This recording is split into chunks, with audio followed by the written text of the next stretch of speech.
Welcome to ज़ौक़ यक़ी। मैं मोहम्मद शमीम ज़ौक़ यक़ी में आपका बहुत बहुत इस्तक़बाल करता हूँ। आज की इस वीडियो में सिर्फ हम बात करने वाले हैं कि क्वेश्चन को क्या मेथड है करने का। यानी एग्ज़ाम हॉल के अंदर जब आप जाएंगे तो क्वेश्चन को किस तरीके से उनके साथ डील करेंगे आप।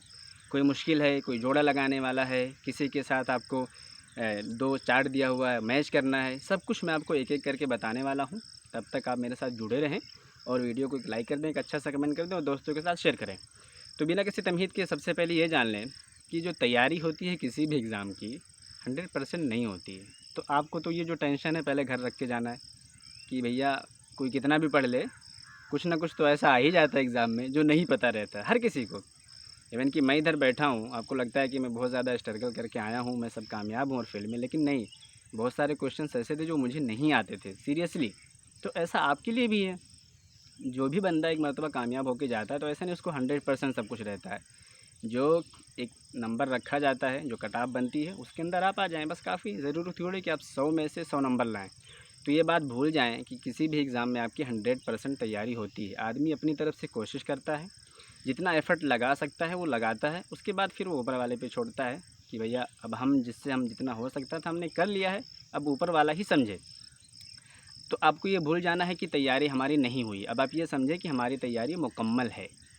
आप एग्ज़ाम हॉल में जब दाखिल हों, इंटर करें, ठीक है? तो आपको ये नहीं सोचना चाहिए कि मैंने ये नहीं पढ़ा, मैंने वो नहीं पढ़ा, ऐसा नहीं। अब सब कुछ आपका घर रखा हुआ, आपको बस अब अपने दिमाग से काम लेना है कि मैं अपने दिमाग से सारे क्वेश्चन को करूँगा, अपने दिमाग से, अपने ट्रिक से, अपने ज़रिए से कैसे भी कैसे मुझे सॉल्व करना है। इसलिए कि आपका ये कोई बहाना नहीं कि मैंने नहीं पढ़ा, आपने नहीं पढ़ा फिर भी आप लगा सकते हैं, अगर आप दिमाग लगाएँगे तो। तो देखें, सबसे पहले कि आप जो एग्ज़ाम देने जा रहे हैं वो मल्टीपल चॉइस क्वेश्चन होते हैं, एमसीक्यू, जिसमें एक क्वेश्चन होता है और 4 ऑप्शन होते हैं। चारों में से कोई एक आपको चूज़ करना होता है। इसका तरीका ये होता है कि जब आप जाएँगे और जो भी तरीका होगा, अगर स्क्रीनिंग वगैरह भी होती होगी, पिछले सब बार हम लोग दिए थे तो होती थी सब कुछ गेट के अंदर, उसके बाद सारा सामान आपको रखना है।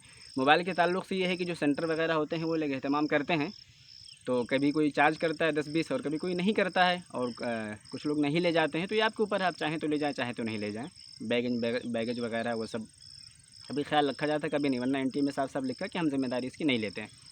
उसके बाद फिर आप जब एग्ज़ाम हॉल में जाएँगे, आपको सब कुछ अपनी सीट पे बैठ जाएँगे। अपने जब आप स्क्रीन के सामने बैठेंगे कंप्यूटर के, तो आपको अपना नाम और अपना फ़ोटो दिखेगा वहाँ पे कि आप ये बंदे हैं। उसके बाद अगर ऐसा कुछ मिसमैच करे तो आप कांटेक्ट कर सकते हैं जो वहाँ इन्विजिलेटर होते हैं। उसके बाद फिर जब टाइमिंग होगा तो आपके सामने क्वेश्चन खुलेगा, पूरा क्वेश्चन एक साथ खुलेगा। इसमें घबराने की नहीं है कि मतलब आपने 10 क्वेश्चन खोला या 61 खोला तो फिर एक क्वेश्चन खोला तो दोबारा नहीं आएगा, नहीं। सारा क्वेश्चन एक साथ खुलेगा। अगर आपका मन करे तो आप उल्टा भी कर सकते हैं, चाहे रिपीट से कर सकते हैं, वो कोई बात नहीं है। ये बहुत अच्छी आसानी की बात है कि सारा क्वेश्चन एक साथ खुलेगा।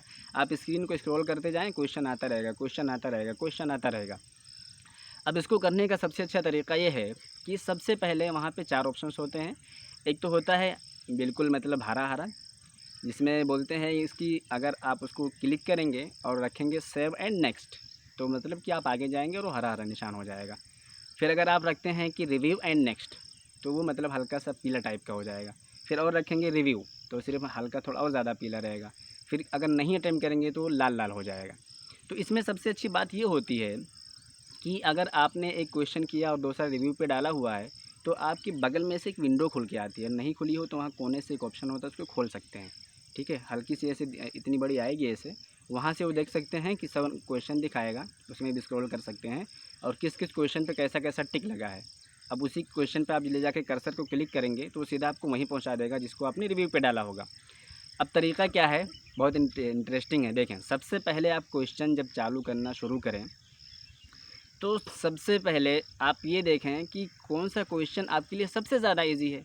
अब मान लिया कि आपने एक क्वेश्चन खोला और बहुत मुश्किल क्वेश्चन आ गया, अब उसी में अपना सर मार रहे हैं आप, दूसरा जा रहा है। वक़्त नहीं ज़ाया करना है, वक़्त बहुत इम्पोर्टेंट होता है आपके लिए। तो सबसे पहले आपने क्या करना है कि आपने क्वेश्चन खोला, एक बार पढ़ा, समझ में आया? नहीं। दोबारा पढ़े? नहीं। तिबारा पढ़े? फिर अगर समझ में आया तो ठीक है, अगर 3 बार पढ़ने के बाद भी क्वेश्चन अनलॉक नहीं होता है, नहीं समझ में आता है, तो उसको वहीं कहो कि बेटा रुको, अभी हम आके तुमसे मिलते हैं, आगे हम थोड़ा देख लें कि आगे कौन-कौन है। अब अगर उसमें उलझ जाएँगे तो आगे वाले फिर तो तुमको गिरा देंगे मार के। अभी यहाँ पे इसको छोड़ देना है, आगे चलना है, उसको देखना है। ऐसे-ऐसे एक आपको एक मतलब दौड़ लगाना है पूरे पेपर में। इसलिए कि कभी ऐसा होता है कि आप किसी मुश्किल क्वेश्चन को करने के चक्कर में आसान क्वेश्चन छोड़ देते हैं। आप बोलोगे ऐसा क्यों? क्योंकि टाइम ख़त्म हो जाता है ना, आदमी थोड़ी कोई से छोड़ता है।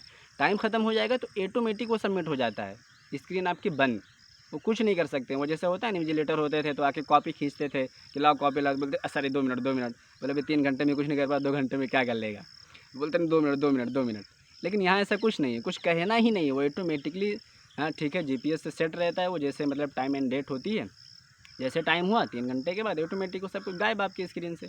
अब क्या करें, कुछ मत कर सकते, कुछ भी कर ही नहीं सकते आप। तो ऐसा आपको नहीं करना है कि एक क्वेश्चन के चक्कर में सारे क्वेश्चन को ख़राब करना है। एक क्वेश्चन को पढ़ना 3 बार, अगर नहीं समझ में आ रहा है तो उसको वहीं छोड़ना, उसको रिव्यू एंड नेक्स्ट पे डालना। या जैसे अगर आपको कोई ऑप्शन समझ में आ रहा है तो क्लिक कर देना, लेकिन रिव्यू पे उसको डाल देना। आगे बढ़ेंगे, फिर अगर कोई ऑप्शन सही आ रहा है, ऐसे ही करके आपको क्या करना है, एक बार सारे पेपर पे दौड़ लेना है। यानी 100 क्वेश्चन अगर हैं या 70 हैं, जितने भी हैं, मोस्टली 100 ही पूछे जाते हैं और उम्मीद है कि 100 ही आए। पिछली फर्स्ट टाइम हुआ था तो 70 थे उसमें, तो सारे क्वेश्चन पे आपको एक दौड़ लगा देना है फटाफट जाके कि कौन मुश्किल है। इसमें क्या होगा कि आपको इत्मीनान हो जाएगा और बहुत सारा क्वेश्चन, एक क्वेश्चन का जवाब दूसरे क्वेश्चन से मिल जाता है। तो सारा पेपर पढ़ने से ये भी आपको एक अच्छा आइडिया होगा कि एक बार हम सारा पेपर पढ़ लें तो आपको अच्छा अंदाज़ा हो जाएगा कि हमें कैसे कैसे करना है। तो जब सारा पेपर एक बार पढ़ लेंगे तो बहुत सारा मुमकिन है कि जो ऊपर नहीं आ रहा था पीछे वाले क्वेश्चन पढ़ने से आ भी जाए। जैसे पूछ लेते हैं कि कभी ये किसकी, जैसे अन्नक़दुल अदबी उसूल व मनाहिज जो किसकी किताब है, सैयद कुतुब शहीद की है, ये क्वेश्चन हो गया। लेकिन अभी आगे पूछ लेते हैं कि अन्नक़दुल अदबी उसूल व मनाहिज सैयद कुतुब शहीद की है और उसमें दूसरा क्वेश्चन पूछ लिया, लेकिन पहले वाले क्वेश्चन का जवाब तो दे दिया यहाँ पे ना, तो इसलिए क्वेश्चन का पढ़ना ज़रूरी है।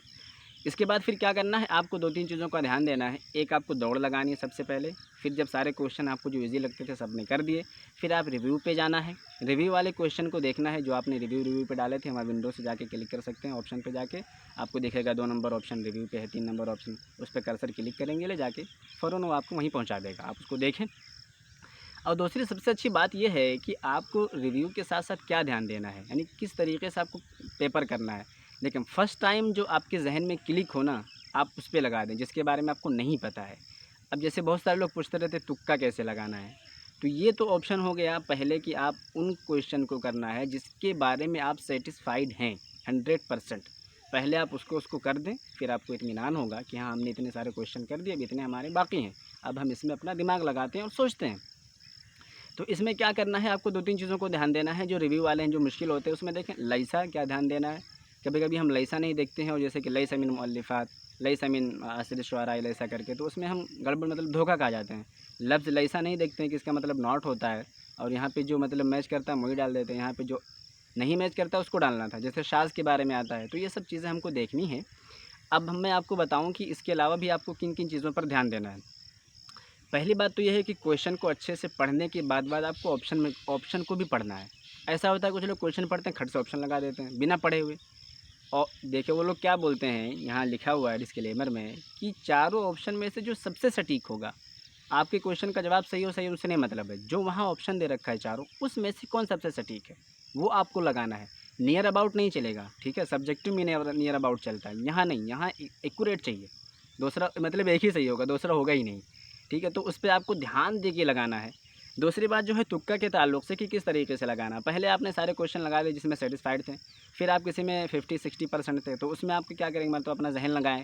फिर किसी तरीके से अगर आपको कुछ याद आ रहा है कि आपका जहन क्लिक कर रहा है, ऐसे टाइम पे हम लोग क्या करते थे कि फ़र्स्ट टाइम जो हमारे माइंड में क्लिक होता था उसको पढ़ के उसी पे हम लगा देते थे और उसी पे इक्तफ़ा कर लेते थे। लेकिन फिर बाद में आपको अगर बहुत ज़्यादा सोचना है, अपने जहन पे स्ट्रेस देके, ज़ोर देके कि रिकॉल हो जाए कोई मतलब इन्फॉर्मेशन है, तो आ जाती है तो ठीक है। अब उसके बाद वो क्वेश्चन बनते हैं जिसके बारे में आप कुछ भी नहीं जानते हैं, तो उसका क्या करना है? क्योंकि उसका लोगों ने अलग-अलग तरीक़ा बताया है, मेरा भी एक तरीक़ा है और मैं भी ये अपनाता हूँ, सही होता है। देखिए इसमें कुछ लोग बोलते हैं अक्कड़-बक्कड़ लगाते हैं, अक्कड़ बम्बे बोली ऐसा करके 90 सौ जहाँ उस पे लगा दिए, चारों में से करते गए फिर जिस पे लगा दिए, अपना-अपना तरीक़ा है, किसी-किसी का सही भी हो जाता है। लेकिन जो सबसे इफ़ेक्टिव तरीक़ा होगा कि आप जो जिसमें श्योर थे वो लगा दिए, जिसमें 50-60% थे अपने दिमाग से लगा दिए, सोच-साच के। लेकिन जिसमें कुछ भी नहीं जानते, आपको पता है मतलब सर के ऊपर से वो जा रहा है, तो उसमें क्या करना है आपको कि जैसे 5 क्वेश्चन हैं जो आपके सर के ऊपर से जा रहे थे मान लिया, तो पाँचों क्वेश्चन को पकड़ के किसी एक ही पे क्लिक करना। मतलब पाँचों क्वेश्चन का जो ऑप्शन है सेम चूज़ करना। जैसे सी, 2 तो सही होगा, 3 तो सही होगा, बट बहुत मुमकिन है कि पाँचों क्वेश्चन में से अगर आपने अलग-अलग लगा दिया, किसी का ए, किसी का बी, किसी का डी लगा दिया और इत्तेफ़ाक से सबका पाँचों गलत हो गया, तब आप क्या करेंगे? इसलिए इसमें मतलब खतरे का चांस ज़्यादा है डिफरेंट ऑप्शन चूज़ करने से। लेकिन पाँचों क्वेश्चन का अगर एक ही ऑप्शन चूज़ करेंगे तो इसमें सिक्योरिटी है, रिस्क भी है, लेकिन सिक्योरिटी तो 100% है कि 2 तो सही ही होगा 5 में से, या 1 या 3 तो सही भी हो सकता है, 3 भी 2 भी सही हो सकता है। तो इसमें यही करना है आपको कि पाँचों ऑप्शन जो आपको, पाँचों क्वेश्चन जो नहीं आ रहे हैं या जितने भी क्वेश्चन सारे एग्जाम में से नहीं आ रहे, सबको पकड़ के सब पे एक ही कोई ऑप्शन लगाना, चाहे ए, चाहे बी, चाहे सी, चाहे डी, लेकिन सब पे एक ही लगाना। क्योंकि उसमें आपको नहीं पता है, अगर जिसमें आपको थोड़ा बहुत मतलब डाउट है या थोड़ा सा पता है, उसमें तो आप जो भी चाहें लगा सकते हैं जिस पर डाउट है। बट जिसके बारे में कुछ भी नहीं पता हो, उसके बारे में यही करना चाहिए। इसलिए कि इसमें थोड़ा सा मतलब एक चांस बन जाता है सिक्योरिटी का, कि मतलब कम से कम चलो 2 तो सही हो जाएगा 5 में से, या 10 में से 3-4 सही हो जाएगा। लेकिन अगर डिफरेंट लगाएंगे तो कुछ भी नहीं होगा सही। ये लगाने के बाद आपको टाइम ध्यान देना है। देखिए, टाइम के लिए घड़ी वहाँ लगी रहती है, उसके अलावा आपको अपनी घड़ी ले जाने नहीं देते, ना मोबाइल ले जाने देते हैं। तो इसमें आप ये कर सकते हैं कि आपकी स्क्रीन पे कोने पे टाइमिंग लिख के आता रहता है कि इतना मिनट लेफ़्ट, उस हिसाब से आप देखें कि आपको कितना मिनट लेफ़्ट होता है। लेकिन अगर आप जेएनयू का एग्ज़ाम दे रहे हैं तो आप बेफ़िक्र रहें, टाइम आपके लिए सफिशिएंट मोर देन इनफ होता है, ठीक है? 3 घंटा होता है, सब क्वेश्चन होते हैं, जबकि यूजीसी नेट जेआरएफ का जो क्वेश्चन होता है वो 3 घंटे में 150 क्वेश्चन होते हैं, जो कि थोड़ा टफ भी होता है, फर्स्ट पेपर भी होता है, थोड़ा डीआई वगैरह भी होता है, मैथ वगैरह होता है।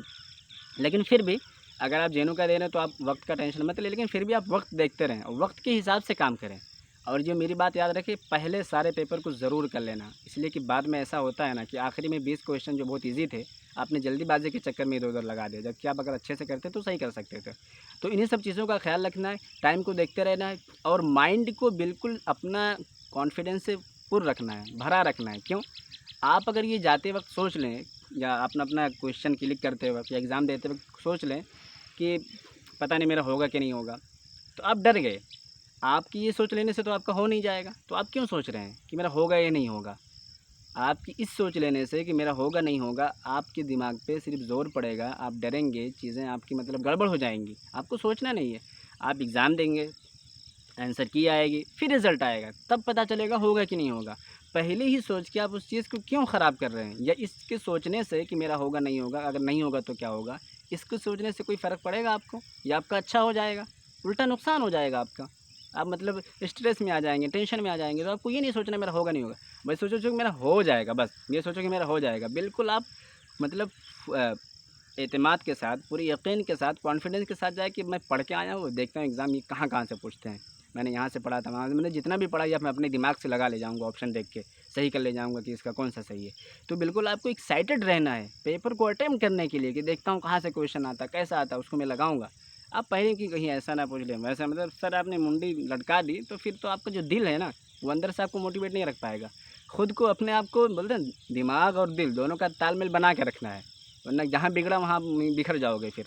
इसलिए कि आदमी को टेंशन होता है कि होगा, नहीं होगा, तो ये टेंशन से आपको फ़र्क नहीं पड़ता है ना, कि आपको टेंशन ले लेंगे कि मेरा नहीं होगा तो आपका हो जाएगा, नहीं। टेंशन लेने से नहीं होगा, आपको सही से करने से होगा। तो ये जो टेंशन है वो अभी तक था, अब आप एग्ज़ाम देने जा रहे हैं, अब रख दें।